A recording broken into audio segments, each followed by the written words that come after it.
Imagine spending months in pain, finally agreeing to back surgery. Then discovering afterward that the surgery targeted the wrong condition entirely. This isn't a rare horror story. Spine specialists consistently warn that herniated disc and spinal stenosis are confused so often, and their required treatments are so different, that mistaken surgery leaves patients no better off or worse. Today you'll learn exactly how to tell them apart with a method you can test at home before you ever agree to go under the knife. Both conditions cause lower back and leg pain. Both show up on MRI scans.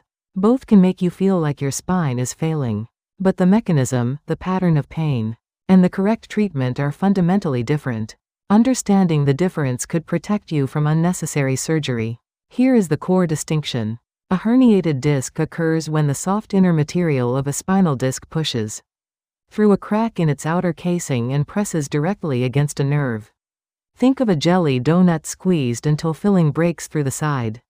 This typically happens suddenly, a wrong movement, heavy lifting, or unexpected impact. It usually irritates one specific nerve, creating sharp, electric pain that runs down one leg. Herniated discs are common in people in their 30s and 40s.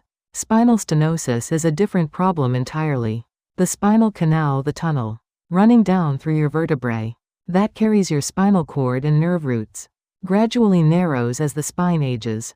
Bone spurs grow inward, ligaments thicken, and disc material degenerates, all slowly shrinking. The space nerves need to travel freely. This is not an injury. It is decades of wear, which is why spinal stenosis primarily affects people in their 50s, 60s, and 70s. Because the entire canal narrows rather than one spot, both legs are often affected simultaneously. The single most reliable way to tell these two conditions apart is to observe how your posture changes your symptoms. This is the test that matters most. With a herniated disc, bending forward causes more pain. When you hunch forward, the disc is pushed further backward, compressing the nerve harder. Putting on socks, washing your face at the sink, sitting for a long time, all of these worsen herniated disc symptoms. Straining during a bowel movement or coughing hard can suddenly intensify the pain. Because abdominal pressure spikes nerve compression, standing straight or walking tends to be more tolerable. Spinal stenosis behaves in reverse. Standing upright and walking makes symptoms worse. When you extend your spine standing tall, walking, arching backward, the already narrowed canal becomes even narrower, squeezing nerves harder. But when you flex forward, the canal opens slightly, relieving pressure. This is why spinal stenosis patients instinctively lean on shopping carts, grip walkers, or walk slightly hunched. They have discovered unconsciously that forward flexion feels better. Riding a stationary bike is often far more comfortable than walking, because cycling maintains a forward flexed position. Sitting brings significant relief, sometimes eliminating symptoms almost completely. The signature symptom of spinal stenosis is neurogenic claudication. You begin walking, and within a limited distance, your buttocks, thighs, or calves fill with heaviness, aching, and numbness that forces you to stop. Resting by simply standing is not enough. You must sit down or lean forward for the pain to ease, typically within 5 to 10 minutes. Then you walk again and the same cycle repeats. Severe cases stop people after only 50 to 100 meters. This pattern, walk, stop, flex, recover, repeat, is the hallmark of spinal stenosis. An important distinction here: vascular claudication from narrowed leg arteries causes an almost identical walking limitation. The difference is that vascular claudication eases simply by standing still, with no need to sit or flex forward, and it worsens equally on a bicycle, because it responds to muscle activity, not spinal position. If a forward flexed posture relieves your walking pain, that points strongly to spinal stenosis. Here are 2 self-tests you can perform at home. The first is the straight leg raise test, used routinely in clinical settings to identify disc problems. Lie flat on your back on a firm surface. Keeping your knee straight, slowly raise one leg.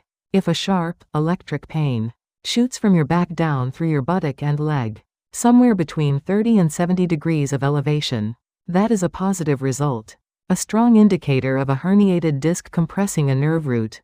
Test both legs. Herniated discs usually affect one side. bilateral positive findings, or a negative test. With severe walking limitation, shifts suspicion strongly toward stenosis. The second test is a posture response check. Walk at your normal pace for 10 minutes, or until symptoms force you to stop. When you stop, remain standing for 2 minutes without flexing forward. If symptoms resolve while standing, vascular claudication is more likely.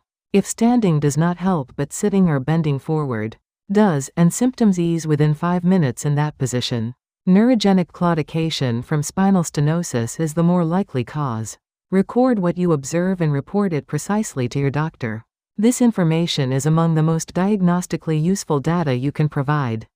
Summarizing the key patterns: if you are under 50, pain started suddenly. One leg is affected with sharp electric shooting pain, bending forward worsens it, and the straight leg raise is positive. Herniated disc is the more likely suspect. If you are over 50, symptoms developed gradually over months or years. Both legs ache and feel heavy, walking worsens everything, while sitting brings relief. And you recognize the walk, stop, flex, recover cycle. Spinal stenosis deserves primary consideration. Now for the critical treatment perspective.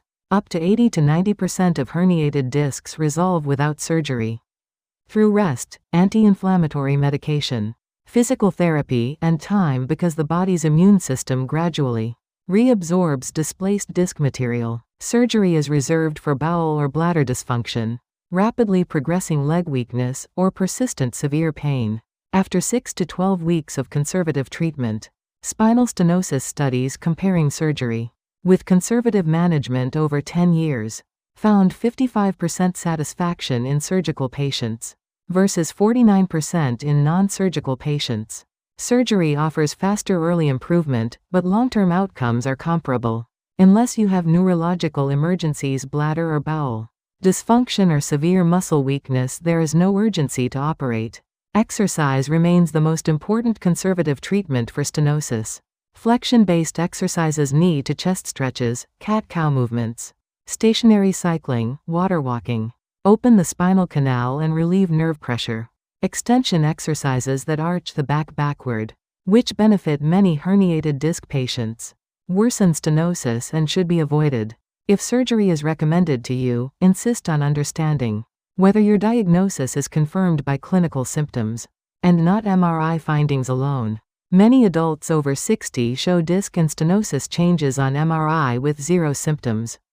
Imaging findings without matching symptoms should not drive surgical decisions.